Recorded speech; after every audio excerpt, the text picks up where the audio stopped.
जय माता रानी दोस्तों, आपके अपने चैनल धर्म साधना में आपका बहुत बहुत स्वागत है।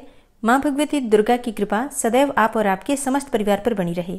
दोस्तों, अक्सर आप लोगों के प्रश्न आते हैं कि बहुत समय से सुंदरकांड का पाठ कर रहे हैं लेकिन उस पाठ का हमें लाभ नहीं मिलता। मतलब जिस भी मनोकामना से आपने सुंदरकांड का पाठ प्रारंभ किया और कुछ निश्चित समय के लिए दिन निर्धारित करके आपने पाठ प्रारंभ किया है, लेकिन उस निश्चित समय के भीतर अगर आपकी मनोकामना पूरी नहीं होती है तो आप लोगों के प्रश्न आने प्रारंभ हो जाते हैं कि हमने पाठ पूरा कर लिया है लेकिन अभी तक हमारी कामना पूरी नहीं हुई है। तो आज की वीडियो में मैं आपसे बात करने वाली हूँ कि सुंदरकांड का पाठ अगर आप कर रहे हैं या फिर हनुमान चालीसा का पाठ करते हैं या कोई भी पाठ आप कर रहे हैं और एक निश्चित समय के बाद अगर आपकी मनोकामना पूरी नहीं होती है तो इसकी वजह क्या होती है। क्यों हमारी मनोकामना पूरी होने में समय लगता है या कई बार पूरी भी नहीं होती है। सुंदरकांड का पाठ करते समय आपको किन बातों का ध्यान रखना चाहिए जिससे कि हनुमान जी की कृपा से और भगवान श्री राम की कृपा से आपकी मनोकामना जल्दी ही पूरी हो जाए। और अगर आपकी कोई बहुत बड़ी मनोकामना है, कोई बहुत विशेष मनोकामना है, तो ऐसे में आपको कितने दिन तक सुंदरकांड का पाठ करना चाहिए। संपूर्ण जानकारी सुंदरकांड से संबंधित आज की वीडियो में मैं आपसे शेयर करने वाली हूँ। तो वीडियो बहुत महत्वपूर्ण है, पूरा जरूर देख लीजिए। अच्छी लगे वीडियो तो लाइक भी जरूर कीजिएगा क्योंकि आपके लाइक्स, आपके कमेंट्स मेरे लिए बहुत महत्वपूर्ण होते हैं। यही एकमात्र जरिया है जिनसे मुझे पता चलता है कि आपको ये वीडियो अच्छी लगती हैं और आपके लिए ये वीडियो उपयोगी है। तो अगर वीडियो अच्छी लगे तो लाइक तो जरूर ही किया कीजिए। तो सबसे पहले बात करते हैं कि हनुमान चालीसा या सुंदरकांड का पाठ अगर आप कर रहे हैं और आपको लाभ नहीं मिलता है तो इसकी वजह क्या होती है। उसके बाद से बात करेंगे विशेष विधि से पूजा के बारे में। देखिए, सबसे पहले तो अगर आप पाठ करते हैं हनुमान चालीसा का या फिर सुंदरकांड का तो आपको इस बात का ध्यान रखना चाहिए कि आपको मांस, मदिरा, लहसुन, प्याज का सेवन नहीं करना चाहिए। अब बहुत से भक्त हैं जो इस बात को जानते हैं और मानते भी हैं, लेकिन कैसे मानते हैं। जिस दिन वो हनुमान चालीसा का पाठ करते हैं, सुंदरकांड का पाठ करते हैं, उस दिन वो नॉनवेज नहीं खाते हैं, मदिरा नहीं पीते हैं, लेकिन अगले ही दिन वो फिर से नॉनवेज खाते हैं। फिर इसका मतलब क्या रह जाता है। अगर आप वही गलती बार बार कर ही रहे हैं तो एक दिन आप नॉनवेज नहीं खाते हैं या फिर मदिरा नहीं पीते हैं, उसका क्या लाभ है आपको। अगर आप हनुमान जी की पूजा कर रहे हैं, कोई भी विशेष उपाय कर रहे हैं, तो आपको जीव हत्या से तो बचना ही चाहिए कम से कम। तो अगर आप नॉनवेज खाते हैं, फिर हनुमान चालीसा का पाठ करते हैं, सुंदरकांड का पाठ करते हैं और फिर आप चाहते हैं कि आप पर हनुमान जी प्रसन्न हो जाए, कहीं ना कहीं आप गलती कर रहे हैं। दूसरा आपका जो प्रश्न होता है कि 11 दिन की हनुमान चालीसा हमने की, 41 दिन तक हमने सुंदरकांड का पाठ किया, लेकिन इतने दिन में हमारी कामना पूरी नहीं हुई, क्यों। देखिए, हम एक समय तक हनुमान जी की पूजा करते हैं, प्रार्थना करते हैं, अपना पाठ करते हैं, लेकिन हमारी कामना पूरी तब होती है जब एक निश्चित समय आता है। आपने सुना है ना, माली सींचे 100 घड़ा, ऋतु आए फल होए। आप पूजा कीजिए, प्रार्थना कीजिए, बाकी सब हनुमान जी पर छोड़ दीजिए। हमारा किया गया एक भी कर्म कभी भी व्यर्थ नहीं जाता। जब हनुमान जी को लगेगा कि आपको उस चीज की जरूरत है, आपको जरूर मिल जाएगी। ठीक है, तो पूजा कीजिए, पूजा पर कोई भी ब्लेम मत कीजिए कि हनुमान जी का पाठ हमने किया वो तो हमारे लिए व्यर्थ गया। ऐसा नहीं होता है। भरोसा रखिए और धैर्य बनाए रखिए। अगर आपकी वो मनोकामना आपके लिए हितकर होगी, आपके लिए लाभदायक होगी तो निश्चित ही वो पूरी होगी। लेकिन आपके मन में अगर विश्वास नहीं है या फिर आप सिर्फ स्वार्थवश ही पूजा कर रहे हैं तो विश्वास कीजिए, कितनी बार भी करेंगे आपकी कामना पूरी नहीं होती है। तो पहले तो विश्वास रखिए, फिर आप भक्त बनिए, क्योंकि हनुमान जी बहुत बड़े भक्त हैं। मतलब श्री राम के सबसे बड़े भक्त हनुमान जी हैं और हनुमान जी को प्रसन्न करने का एक ही तरीका है, शुद्ध भक्ति। तो शुद्ध भक्त बनिए, आपकी कामना निश्चित ही पूरी होगी। अगली गलती जो होती है आप लोगों की कि आप लोग पाठ करते हैं सुंदरकांड का या हनुमान चालीसा का या कोई भी पाठ कर रहे हैं, कोई भी उपाय करते हैं, लेकिन आप लोग गलतियां करते हैं क्रोध करने की। अगर आप क्रोध करते हैं, दूसरे की निंदा करते हैं, चुगली करते हैं, दूसरों को देखकर अगर आप मन में अपने ईर्ष्या रखते हैं, ऐसी अवस्था में आपका जो भी पुण्य कर्म होता है सब क्षीण हो जाता है, उसका आपको फिर लाभ नहीं मिलता। इसलिए जब भी आप कोई भी उपाय करते हैं आपको इस बात का ध्यान रखना है कि बिल्कुल शुद्ध विचार, शुद्ध आहार और शुद्ध व्यवहार रखना है। किसी को भी नुकसान पहुंचाए बिना अगर आप कोई उपाय करेंगे तो निश्चित ही आपका छोटा सा उपाय भी आपके लिए रामबाण उपाय की तरह काम करेगा। इन सभी बातों का आपको ध्यान रखना है अगर आप सुंदरकांड का पाठ करते हैं तो।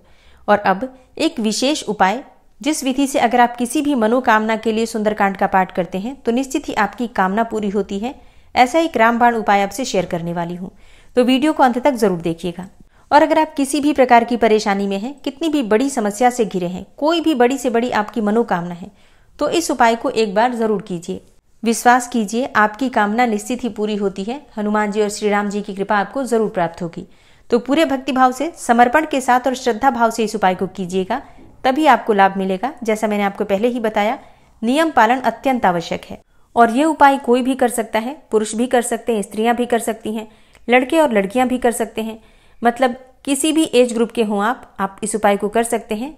और कोई भी आपकी मनोकामना हो, किसी भी प्रकार की कामना हो, किसी भी बड़ी से बड़ी परेशानी से आप घिरे हों, इस उपाय को आप कर सकते हैं।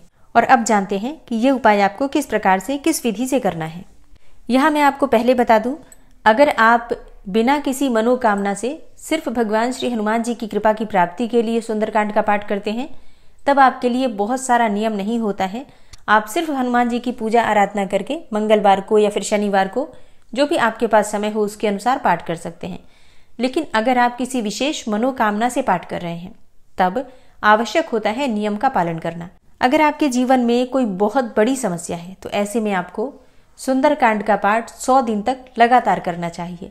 100 दिन तक लगातार, मतलब मंगलवार से प्रारंभ करके और प्रतिदिन आपको सुंदरकांड का पाठ करना पड़ेगा।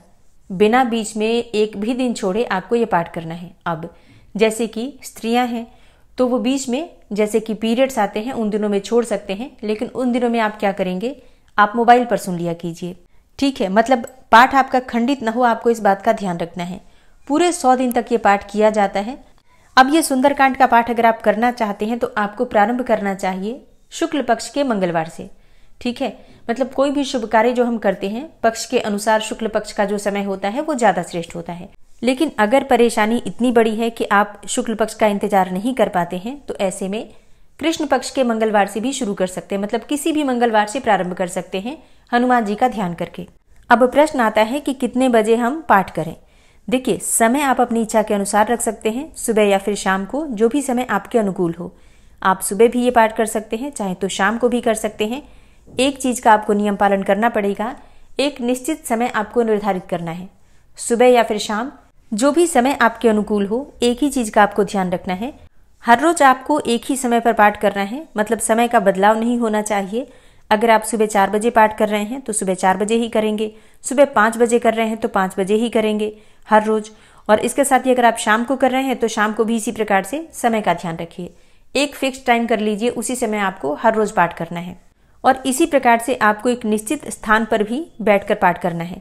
तो मतलब स्थान एक ही होना चाहिए जहां पर आप पाठ करते हैं, चाहे आप घर के मंदिर में करें।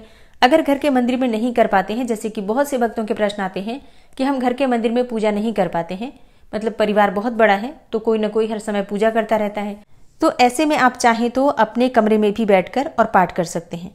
लेकिन फिर हर रोज आपको अपने कमरे में ही बैठकर पाठ करना पड़ेगा, इस बात का आपको ध्यान रखना है।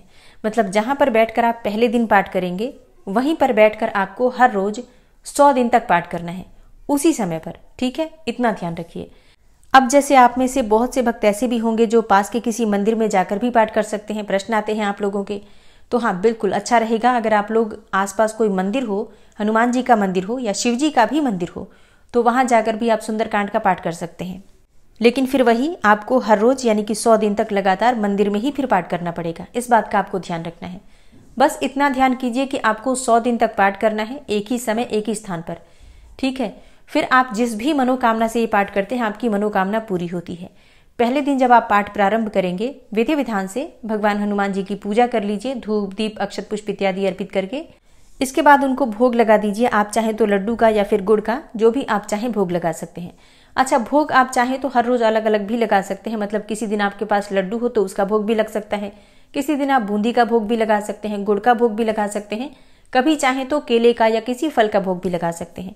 मतलब भोग जरूरी नहीं है प्रतिदिन एक ही लगेगा, लेकिन इसमें भी एक नियम होगा, हर रोज जो आप भोग लगाएंगे उसमें तुलसी का पत्ता जरूर रखेंगे। इसके साथ ही अपने सामने आपको एक पात्र में शुद्ध जल भरकर रखना है और फिर भगवान हनुमान जी का ध्यान करके विधि विधान से पूजा करने के बाद संकल्प ले लीजिए कि आप किस मनोकामना से ये पाठ कर रहे हैं। किसी भी मनोकामना से आप पाठ कर सकते हैं, जैसे मैंने आपको बताया। लेकिन अगर आप उस कार्य के लिए उतना ही प्रयास भी कर रहे हैं, तभी आपका उसको फल मिलता है। मतलब ऐसा नहीं होना चाहिए कि आप कुछ भी बोलकर और हनुमान जी की पूजा करें और फिर कहें कि नहीं, हनुमान जी ने मेरी मनोकामना पूरी नहीं की। ऐसा नहीं करना है। हनुमान जी को आजमाना नहीं है आपको। आप श्रद्धा भाव से, पूरे भक्ति भाव से, समर्पण के साथ हनुमान जी की पूजा कीजिए और उनसे प्रार्थना कीजिए। अपना प्रयास अपने स्तर पर जारी रखिए। जो भी आप कार्य कर रहे हैं उसमें प्रयास आपका उसी स्तर का होगा तो हनुमान जी की कृपा आपको मिल जाएगी। तो पहले दिन अपनी मनोकामना बोलकर संकल्प ले लीजिए। हनुमान जी से प्रार्थना कीजिए कि हे हनुमान जी, मैं इस मनोकामना से अपना नाम गोत्र बोलकर और संकल्प लेना है आपको 100 दिन तक लगातार सुंदरकांड का पाठ करूंगा या करूंगी। आप मेरी मनोकामना को पूर्ण कीजिए। जो भी इस कार्य में कोई विघ्न बाधा हो उसे दूर कीजिए और हनुमान जी से प्रार्थना कीजिए कि इस पाठ को मैं निर्विघ्न कर पाऊं। पूरे 100 दिन तक आपकी कृपा से ये पाठ मेरा पूरा हो जाए, कोई विघ्न बाधा इस पाठ में ना आए। इस प्रकार से हनुमान जी से प्रार्थना कीजिए। इसके बाद आपका पाठ प्रारंभ हो जाता है। पूरे राम दरबार का चित्र आपके घर में हो तो बहुत अच्छी बात है, लेकिन अगर ना भी हो तो हनुमान जी की पूजा आप कर सकते हैं, ध्यान कर सकते हैं। सुंदरकांड की जो पुस्तक होती है या फिर श्री रामायण जी जो होते हैं उसी पर श्री राम दरबार का चित्र बना होता है। विधि विधान से पुस्तक का ही पूजन कर लीजिए, हनुमान जी का ध्यान कर लीजिए और इसके बाद आप पाठ प्रारंभ कर सकते हैं। पाठ पूरा करने के बाद आप हनुमान जी की आरती करेंगे। इसके बाद से क्षमा प्रार्थना करेंगे। यह हर रोज का नियम होगा। आरती और क्षमा प्रार्थना हर रोज होगा। और जो भी आप पाठ करते हैं हनुमान जी को समर्पित कर दीजिए कि हे हनुमान जी, जो मैंने आज सुंदरकांड का पाठ किया आपकी कृपा से किया, आप ही को समर्पित करता हूँ, स्वीकार कीजिए। कोई भूल चूक हुई हो इस पाठ में तो मुझे क्षमा कीजिए। इसके बाद अपने आसन के नीचे जल डालकर और अपने माथे पर 2 बार लगा लीजिए। पाठ आपका संपूर्ण हो गया। वहां से उठने के बाद आपको जो शुद्ध जल आपने रखा है आप स्वयं ग्रहण कीजिए। परिवार में जितने भी सदस्य हैं सबको थोड़ा थोड़ा वितरित कीजिए। जल पूरा स्वयं पी जाना है और दूसरों को पिला देना है, ठीक है। जल इधर उधर गमले में नहीं डालना है क्योंकि वो अभिमंत्रित जल है, प्रसाद स्वरूप है। अगर आप अपने ही किसी कार्य के लिए कर रहे हैं तो आप स्वयं अकेले पी सकते हैं, या किसी बीमार व्यक्ति के लिए कर रहे हैं तो सिर्फ उसे ही दे सकते हैं, नहीं तो पूरे परिवार सहित इसका वितरण करके आप ग्रहण कर सकते हैं। इसी प्रकार से जो आपने भोग प्रतिदिन लगाना है उसमें से भी पूजा करने के बाद आपको सभी को प्रसाद स्वरूप वितरित करना है, या फिर अगर किसी विशेष व्यक्ति के लिए ही कर रहे हैं या फिर स्वयं ही अपनी किसी विशेष मनोकामना से कर रहे हैं तो आप स्वयं ही उसे ग्रहण कर सकते हैं। देखिए 2 तरीका होता है, मतलब अगर आप पूरे परिवार की सुख समृद्धि के लिए कर रहे हैं या फिर पितृदोष के लिए करते हैं, वास्तु दोष के लिए कर रहे हैं, ग्रह दोष के निवारण के लिए कर रहे हैं, या फिर परिवार में आर्थिक या शारीरिक मानसिक किसी प्रकार की विशेष परेशानी है जो पूरे परिवार के लिए है, तो ऐसी अवस्था में परिवार के हर सदस्य को आप वितरित कर सकते हैं प्रसाद और पानी में से। नहीं तो अगर आप किसी विशेष व्यक्ति के लिए ही कर रहे हैं तो फिर आप ये प्रसाद और जल उसी व्यक्ति को दे सकते हैं। अब पाठ करने का नियम क्या होना चाहिए? देखिए, अगर आप पाठ करते हैं तो लहसुन, प्याज, मांस, मदिरा का सेवन नहीं करना चाहिए। मतलब पूरे 100 दिन तक आपको बिल्कुल शुद्ध और सात्विक भोजन लेना है और प्रतिदिन पाठ करने से पहले स्नान करना आवश्यक है। मतलब जिस समय आप पाठ करेंगे उससे पहले स्नान जरूर कर लीजिए। अब जैसे कई भक्तों के प्रश्न आते हैं कि क्या हम भोजन करके पाठ कर सकते हैं? जी हाँ, बिल्कुल कर सकते हैं। मतलब व्रत नहीं कर रहे हैं आप पाठ कीजिए, शुद्ध और सात्विक भोजन लीजिए, लहसुन, प्याज, मांस, मदिरा का सेवन मत कीजिए। इस समय में आपको बिल्कुल भी क्रोध नहीं करना है, किसी से भी अपशब्द नहीं कहना है, किसी की चुगली निंदा नहीं करनी चाहिए। इससे क्या होगा कि आपके जो भी पुण्य कर्म होते हैं वो समाप्त हो जाते हैं। निंदा, चुगली, क्रोध, इन सब चीजों से आपके अपने ही पुण्य क्षीण होते हैं। इसलिए अगर आप कोई भी विशेष व्रत करते हैं, पूजा करते हैं, तो उस समय में इन सभी बातों का ध्यान रखना चाहिए। अब जैसे कई भक्तों के प्रश्न आते हैं कि क्या हम 100 दिन तक ब्रह्मचर्य का पालन करेंगे? नहीं, देखिए, ब्रह्मचर्य का पालन नहीं करना है, क्योंकि अगर आप गृहस्थ आश्रम धर्म में हैं तो ऐसे में ब्रह्मचर्य का पालन करना आवश्यक नहीं है, ये आपका धर्म है। तो इन सभी नियमों का ध्यान रखिए। सुंदरकांड का पाठ 100 दिन तक लगातार कीजिए, निश्चित ही आपकी कामना पूरी होती है। 100वें दिन आपको क्या करना है? 100वें दिन आपको, जब आपका पाठ पूरा हो जाएगा तो आपको हनुमान जी की प्रसन्नता के लिए एक छोटा सा हवन करना है। घर में ही कर लीजिए। छोटा सा हवन मतलब घर में ही उपले सुलगाकर या फिर समिधा ले आइए। लकड़ियां जो आम की मिल जाती हैं आप उसे ले सकते हैं और उसी में 108 आहुति हनुमान जी के मंत्र से ओम हन हनुमते नमः इस मंत्र के द्वारा आप दे सकते हैं। इसके साथ ही जब 100वां दिन होगा तो आप 1.25 किलो लड्डू लेकर आइए, हनुमान जी को भोग लगाइए और इसके बाद परिवार के सदस्यों में भी वितरित कीजिए और आसपास के लोगों को भी वितरित कर सकते हैं। हवन करने के बाद हनुमान जी की आरती कीजिए और उनसे प्रार्थना कीजिए कि उनकी कृपा से 100 दिन तक आप निर्विघ्न रूप से सुंदरकांड का पाठ कर पाए। जो भी आपने पाठ किया हनुमान जी को समर्पित कर दीजिए और उन्हें अर्पित करने के बाद उनसे प्रार्थना कीजिए कि आपके पाठ का शुभ फल आपको प्राप्त हो। और इस पाठ के दौरान जाने अनजाने कोई भी भूल चूक हुई हो तो क्षमा प्रार्थना कर लीजिए। अब इन 100 दिनों में एक चीज जो आपको रोज करना है, एक शुद्ध घी का दीपक हनुमान जी के सामने प्रज्वलित करके पाठ करने से पहले दीपक प्रज्वलित कर लीजिए। और उस दीपक में 2 फूल वाली लौंग डाल दीजिए अपने मन की कामना करते हुए। अब वो लौंग जब बच जाती है, दीपक जलने के बाद जब लौंग बचती है, तो वो लौंग आप एक जगह एकत्रित करके रखिए और 100वें दिन जब आपका पाठ समाप्त हो जाता है तो उस लौंग को प्रज्वलित कर दीजिए थोड़ा सा कपूर डालकर, और वो सारी लौंग एक ही साथ जला दीजिए। अब ये एक भस्म तैयार हो जाती है तिलक के लिए। आप चाहें तो इसे प्रतिदिन लगा सकते हैं। अगर आपके मन में नकारात्मक विचार आते हैं तो आप इसे प्रतिदिन लगा सकते हैं। परिवार में अगर कोई भी बीमार पड़ता है और दवाइयां काम नहीं करती हैं तो ऐसी अवस्था में आप इसे प्रतिदिन उस व्यक्ति के मस्तक पर तिलक के स्वरूप में लगा सकते हैं। मन में अगर किसी भी प्रकार का डर रहता हो, हमेशा ऐसा लगता है जैसे कुछ गलत होने वाला है, तो ऐसी अवस्था में नियमित तौर पर कम से कम 11 दिन तक लगातार इस तिलक को कीजिए। निश्चित ही किसी भी प्रकार का भय हो समाप्त हो जाता है। एक और चीज, जब आप हनुमान जी की आरती करेंगे तो प्रतिदिन की आरती कपूर और लौंग से ही होगी, इस बात का आपको ध्यान रखना है। हर रोज आरती करते समय 1 कपूर की टिकिया, 2 लौंग डाल दीजिए फूल वाली, और उसे ही प्रज्वलित करके हनुमान जी की आरती आपको हर रोज करना है। और फिर इसी आरती में आप थोड़ा कपूर और लौंग और डालकर और पूरे घर में धुनी स्वरूप आप दीजिए। हर रोज आपको ये कार्य भी करना है। देखिए, 100 दिन तक घर का शुद्धिकरण रहना अत्यंत आवश्यक है। किसी भी प्रकार की नकारात्मक ऊर्जा से आपकी रक्षा हो, इसके लिए ये सभी उपाय करने अत्यंत आवश्यक है। एक और चीज का आपको ध्यान रखना है, चाहे कैसी भी परिस्थिति हो घर में, आपको 100 दिन का पाठ पूरा करना ही है, इस बात का आपको ध्यान रखना है। क्योंकि जब आप पाठ प्रारंभ करेंगे 2-4-10 दिन के बाद आपके घर में कलह क्लेश भी बढ़ेगा।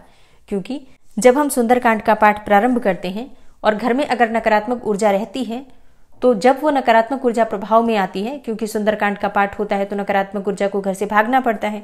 अब इतनी आसानी से नकारात्मक ऊर्जा भी नहीं भागती है, पहले उसकी वजह से घर में कलह क्लेश प्रारंभ हो जाता है। अब कई लोग तो 2-4 दिन पाठ करने के बाद इसी डर से बंद कर देते हैं कि हमारे घर में कलह क्लेश शुरू हो गया जब से हम सुंदरकांड का पाठ कर रहे हैं। लेकिन अगर आप बिना रुके नॉन स्टॉप 100 दिन पूरा कर लेते हैं तो आपके घर में किसी भी प्रकार की नकारात्मक ऊर्जा फिर बच नहीं जाती है। इसलिए परिस्थिति चाहे कोई भी हो, कितना भी घर में कलह क्लेश हो, कोई भी बात हो, आप पूरे धैर्य के साथ 100 दिन का पाठ पूरा कर लीजिए। विश्वास कीजिए, कामना कोई भी हो पूरी होगी। परेशानियां कितनी भी हो और कितनी भी बड़ी हो, सारी परेशानियां एक साथ समाप्त हो जाती हैं इस उपाय को करने से। तो इस उपाय को जरूर कर लीजिए, निश्चित ही आप हर परेशानी से मुक्ति पाएंगे। उम्मीद करती हूँ ये वीडियो आपके लिए उपयोगी होगी। अगर आपको आज की वीडियो अच्छी लगी हो तो वीडियो को लाइक कीजिए, ज़्यादा से ज़्यादा शेयर कीजिए, और चैनल पर पहली बार आए हैं तो सब्सक्राइब करके बेल आइकन को जरूर प्रेस कर लीजिए अगर आपको आज की वीडियो अच्छी लगी है तो। मिलती हूँ मैं आपसे अगली वीडियो में, तब तक के लिए जय श्री राधे।